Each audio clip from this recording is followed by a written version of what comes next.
इमरान खान ने किसी का बेड़ागर किया या नहीं किया, अपने इत्तेहादी को उड़ा के रख दिया। उसने अब इतने बिलियन लेके गया ना स्पेन में प्राइवेट अच्छा। प्लेन के अंदर, सारों को पता है। तो परवेज इलाही ने अपनी करप्शन छुपाने के लिए ये सारे फैसले किए हैं, उसने अपनी सियासत के लिए नहीं किए। उसमें जो बेवफाई का तस्करा हुआ, इमरान बताए ना वो किस ज़िमन में बेवफाई हो रही है। अस्सलामुअलैकुम नाज़रीन, आप देख रहे हैं मुबश्शिर लुकमान यूट्यूब चैनल। मैं हूँ माहविश तबस्सुम। नाज़रीन, सबके जो दावे थे वो हवा में उड़ गए। मुबश्शिर साहब स्पेशली आप कहते थे कि असम्बलियाँ तहलील नहीं होंगी और मैंने आपका पूरा साथ दिया था इसमें। लेकिन अब तो खान साहब ने सबकी बैंड बजा दी, मतलब असम्बलियाँ भी तहलील हो गई और परवेज़ इलाही साहब ने जो करना था वो भी कर लिया, सारे मफरूज़े हवा में उड़ गए। अब आप क्या कहेंगे? देखिए, बिल्कुल सही कह रही हैं आप। कोई ये नहीं सोच सकता था कि कोई कितना पागल हो सकता है, बेवकूफ़ हो सकता है, क्योंकि इमरान खान ने वही किया जो एक पागल आदमी कर सकता है या मुख्तलिफ दवाइयों के असर में कर सकता है। क्योंकि देखिए, असेंबली तोड़ने का क्या फ़ायदा? यानी उनका ये ख़्याल है कि वो दोबारा तादाद में सीटें लेंगी और वो गवर्नमेंट बनाएँगे। तो अपनी गवर्नमेंट को तोड़ा है उन्होंने। इसमें कौन-सी अक्लमंदी है? यानी किसी दूसरे की गवर्नमेंट तो नहीं तोड़ी उन्होंने असेंबली तोड़ के। अब वो केपीके की जब तोड़ेंगे, वहाँ पे तो कोई और पार्टी भी नहीं उनके साथ, वहाँ तो काफ लीग भी नहीं है। 100% उनकी अपनी है। तो अपनी हुकूमतों को तोड़-तोड़ के आप मुल्क को डिस्टेबलाइज़ कर रहे हैं, ये किसी अक्लमंद आदमी का काम है या किसी ऐसे आदमी का काम है कि जो एजेंडा लेके इस मुल्क के पीछे पड़ा हुआ है, पहली बात। दूसरी बात ये है कि असेंबली डिसॉल्व हो गई और खान के ऊपर कम से कम 30-40 केसेज़ हैं और अक्सर लोगों को तो उससे 5% केसेज़ में सारी उम्र की सज़ाएँ भी हो गई, बैन भी हो गए, सब कुछ हो गया। इसके साथ लाडला पना चल रहा है उनका, देखते हैं कितनी देर तक चलता है। लेकिन यही पुलिस जो प्रोटोकॉल दे रही थी, यही पुलिस अब गिरफ्तार करेगी आके। जब अगले हफ्ते तक किसी न किसी अदालत से कुछ हो जाएगा या एक और पर्चा जब कटेगा, तो यही पुलिस वो करेगी। सर, लेकिन असेंबलियां जिस तरह से तहलील अब हुई हैं, तो खान साहब का तो यही था ना कि बाद में फिर इलेक्शंस होंगे, उन्होंने इसीलिए असेंबलियों को तहलील किया है। तो अब फिर आपको लगता है कि इलेक्शंस जल्दी होंगे? नहीं जी, मुझे नहीं लगता, क्योंकि मुझे तो लगता है आज कराची का भी इलेक्शन खटिया में पड़ जाएगा। क्योंकि इस वक़्त महावेश, जब आप मुझसे बात कर रही हैं, तो गवर्नर हाउस में एक समरी तैयार हो रही है कराची में और वो ऑर्डिनेंस ला के कल का इलेक्शन जो है उसको मुलतवी कर सकते हैं, क्योंकि कराची में डीलिमिटेशन चाहिए। तो अच्छा। अगर ये हो जाता है तो फिर वही चीज़ पंजाब में भी अप्लाई करेगी कि डीलिमिटेशन के बगैर इलेक्शन कैसे हो जाए। तो पहले तो अब ये सवाल है कि हुकूमत किसकी आएगी, इंटरिम गवर्नमेंट कौन बनाएगा? ना पीएमएलएन ने पीटीआई की माननी है, ना पीटीआई ने पीएमएलएन की माननी है। तो एंड में इलेक्शन कमीशन की आनी है और इलेक्शन कमीशन का जो फैसला होता है, वो बाइंडिंग होता है, वो किसी अदालत में चैलेंज नहीं हो सकता। तो अब जब वो गवर्नमेंट आती है और वो आती ही कहती है कि पहले डीलिमिटेशन करानी है, ये हालात ऐसे नहीं है या कुछ खराबी है या सलाब ज़दगान की मदद करनी है, तो इलेक्शन 3 महीने आगे हो जाएंगे। तो फिर खान साहब क्या करेंगे? तो मेरा नहीं ख्याल कि ये इतनी कोई एक्साइटिंग मूव है। आपने अपनी हुकूमतों को तोड़ा है। आप उन सूबों की हुकूमतें तोड़वाते हैं ना जिनमें आपकी हुकूमत नहीं है, तो फिर तो मैं उसको बड़ी इंटेलिजेंट मूव कहता। अपनी हुकूमत तोड़ के आप कह रहे हैं दोबारा इलेक्शन होंगे, हमारे मेंबर्स जो हैं वो दोबारा पैसे खर्चेंगे, लोगों में जाएँगे और उस बार दोबारा जीत के आएँगे और हम दोबारा हुकूमत बनाएँगे। ये तो मुझे कुछ लॉजिक समझ में नहीं आया। सर, लेकिन जो भी है, लोग कह रहे हैं कि खान साहब ने 13 जमातों और एस्टेब्लिशमेंट की जो क्या वॉल है वो बात है, एक जो भी है। 13 जमातों का तो मुझे पता नहीं महावेश, उन्होंने परवेज इलाही का बेड़ा गर्क कर दिया ये भैंस चोर का। सर, तो परवेज इलाही साहब तो ने बात मानी क्यों? आप तो कह रहे थे वो बात देखिए, नहीं एक मेरी मानी। बात सुनिए आप, परवेज इलाही काफ लीग से तो इलेक्शन नहीं लड़ सकते, क्योंकि उसके जो लीडर है वो तो चौधरी शुजात है। सिंबल तो उन्होंने लॉट करना है। इमरान खान ने कल नेगोशिएशन वापस ले ली है। उसने जो परवेज इलाही को एक सब्ज बाग दिखाया हुआ था, उसने कह दिया नहीं नहीं, अब आप ऐसा करें, आप लोग पीटीआई के अंदर शामिल हो जाएं। तो ये नहीं, अगर शामिल हो जाते हैं और फिर जीतते हैं तो फिर एक एमपीए बन गया, एक बेटा एमपीए बन गया, ये एमएनए बन गया। तो एमपीएस और एमएनएस को खान क्या इज्जत कराता है वो आपको भी पता है और मुझे भी पता है। तो वो जो है ना किंग मेकर्स की, जी 10 सीटों के साथ किंग मेकर और 12 सीटों के साथ आप असेंबली में लीडर ऑफ द हाउस बने हुए हैं, ये सारी अय्याशियां तो खत्म हो गई। तो मैं आपको इफेक्टिवली बता रहा हूँ कि कल के डिसीजन के बाद परवेज इलाही का फ्यूचर जो है, पॉलिटिकल फ्यूचर, वो तो खत्म हो गया और यानी अब वो जीरो हो गया बिल्कुल।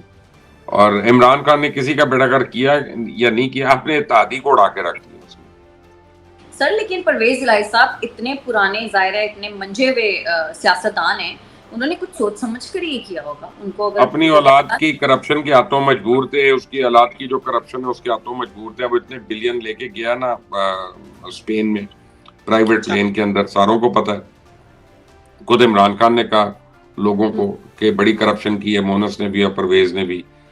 तो अपनी करप्शन को छुपाने के लिए उनको हुकूमत में रहना था, और क्योंकि इमरान खान इस वक्त पाकिस्तान का सबसे पॉपुलर लीडर है, इसमें कोई शक नहीं है, तो इमरान खान की साइड पे होने का मतलब है कि आपके ऊपर जो आप जिन इदारों के लाडले हैं, खासतौर कुछ अदालतों के जो आप लाडले हैं, वो आप भी उनके लाडले हो जाएंगे, तो आपके खिलाफ एक्शन नहीं होगा।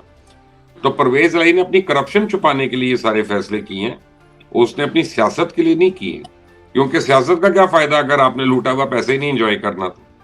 ये ये भी तो है ना। ये तो है। सर, हाँ तहरीक इंसाफ के जो अरकान हैं, उन्होंने मोमना वहीद के घर का जो है वो घेराव किया, उनकी तस्वीर जलाई, मतलब ये रविश सही नहीं है। ऑब्वियसली आप क्या कहेंगे इस पे कि अगर कोई हाँ, आपसे तो खुद देखे ना खिलाफ आप कितने घटिया 2 नंबर लोग हैं कि मोमना जो है उसके घर का घेराव जलाओ कर रहे हैं, क्योंकि उसने अपनी मर्जी से वोट देना था, इनको नहीं वोट दिया।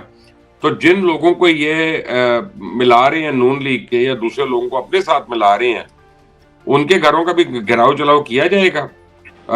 यानी इमरान खान रिश्वत देके लोगों को लोटा बनाए तो वो हकीकी मुसलमान, और दूसरा कोई अगर उनको अपने साथ मिला ले तो वो लोटे हो गए, उनका घेराव जलाओ हो। इमरान खान के लिए जो करप्शन करते हैं वो जायज है। जो दूसरा कोई किसी का नाम भी आ जाए तो उसके ऊपर इमरान खान जो है वो एक जिहाद करना शुरू हो जाते हैं।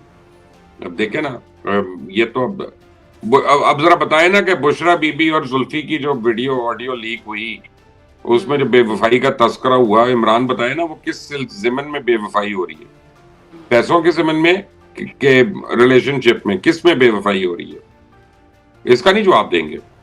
फराग होगी ने किया उसका जवाब नहीं होगा, एहसन गुज्जर ने जो किया उसका जवाब नहीं होगा, जो उस्मान बुज़दार ने किया उसका जवाब नहीं होगा, जो क्यानी ने किया उसका जवाब नहीं होगा, शुजात अकबर ने जो किया उसका जवाब नहीं होगा, खुसरो बख्तियार ने जो किया उसका जवाब नहीं होगा, समी गिलानी ने जो किया उसका जवाब नहीं होगा, क्योंकि उसे बता ले रहा है इमरान खान और उसकी बीवी जो है, ठीक है ना, इन सारों से।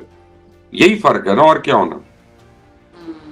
सर, तहरीक इंसाफ के हलकों में किसी सरप्राइज की बहुत बड़ी गूंज है, क्या सरप्राइज हो सकता है वैसे? अब सरप्राइज तो फिर सरप्राइज होती है ना, उसका तो मुझे नहीं पता हो सकता, इस लेकिन बारे तहरीक में इंसाफ सर तहरीक आपको इंसाफ रोज सुबह को माविश ये प्लान करती है, आज हमने मीडिया में नया शोशा क्या छोड़ना है जिसकी वजह से सारा दिन हम मीडिया में डिस्कस हो गए। अभी हम कर ही रहे हैं ना उनको डिस्कस, तो वो एक किस्म से कामयाब है अपने शोशों में। उस लिहाज से उन्होंने मुल्क को आटे की फिक्र से दूर किया हुआ, चीनी की, बिजली की, गैस की, बेरोजगारी की, इन सारी चीजों से दूर किया हुआ। बस वो रियासत मदीना बनाने पूरी कौम निकली हुई और फाके कर रही है। आपने खबर पढ़ ली है कि कल एक 6 लड़कियों के बाप ने खुदकुशी कर ली है क्योंकि उसको आटा नहीं मिल रहा था फैसलाबाद में। इसके ऊपर तो इमरान खान नहीं बात करेंगे, इसके ऊपर परवेज लाई नहीं आया था सामने। परवेज लाई ने जो इतनी लूट खसूट की है, इमरान ने जो इतनी लूट खसूट किया, उसके घर में 2 बोरियां आटे की भिजवा देते बेचारे की। नहीं, वो नहीं करेंगे, अफसोस का इजहार भी नहीं है, अपनी सियासत हो रही है यहाँ पे। सर, नून लीग काफी मुश्किल में है, और लेकिन नून लीग के कायद अभी तक लंदन में हैं, और यही सुना है कि नवाज शरीफ साहब ने अभी आने से इनकार कर दिया है। आपके ख्याल में क्या नून लीग ने घुटने टेक दिए? वो नहीं आएंगे, मैंने आपको ये पहले बताया था, याद करें आप। जी जी सर, आप ये याद करें, मैंने तो कहा था आपको। लेकिन आज रात को राना सनाउल्लाह आ रहे हैं यूके में, और मियां नवाज शरीफ से स्पेशल इंस्ट्रक्शंस लेने आ रहे हैं, और आज जरदारी साहब भी लाहौर पहुंच गए प्राइम मिनिस्टर को मिलने। तो खिचड़ी क्या पक रही है ये माविश अगले 3-4 घंटों में हमें पता चलेगा। सर, तो आप भी तो यूके में, आप भी नवाज शरीफ साहब से तो नहीं मिलने गए?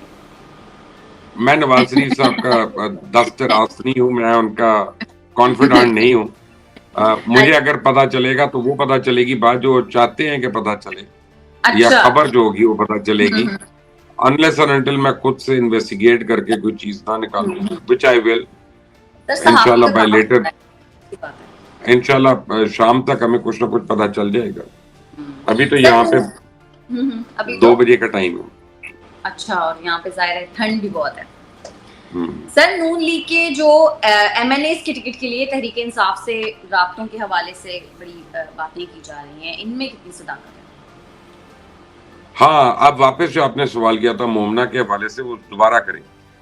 क्या उन एमएनएस का पीटीआई क्या करेगी? वो घेराव करेगी, सोशल बॉयकॉट करेगी, उनके ऊपर हमले करेगी, जिस तरह उस बच्ची के ऊपर किया। तो ये घटिया जमात और घटिया पॉलिटिक्स जो है, ये मेरे से ना ही डिस्कस करें तो अच्छा।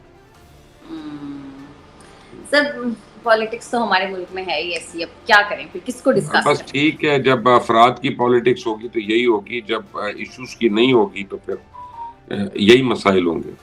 सर आपको पता है कि ऑस्ट्रेलिया आने के लिए लोग जो स्टूडेंट्स अप्लाई कर रहे हैं, बहुत सारे स्टूडेंट्स के वीज़ा किस बेस पे रिजेक्ट हो रहे हैं? उस पर लिखा होता है कि पाकिस्तान में पॉलिटिकल इंस्टेबिलिटी है, इकोनॉमिकल इंस्टेबिलिटी है, जिसकी वजह से उनका वीज़ा रिजेक्ट, उनको लगता है कि स्टूडेंट्स पाकिस्तान वापस नहीं आएंगे। मतलब ये कितने शर्म की बात है।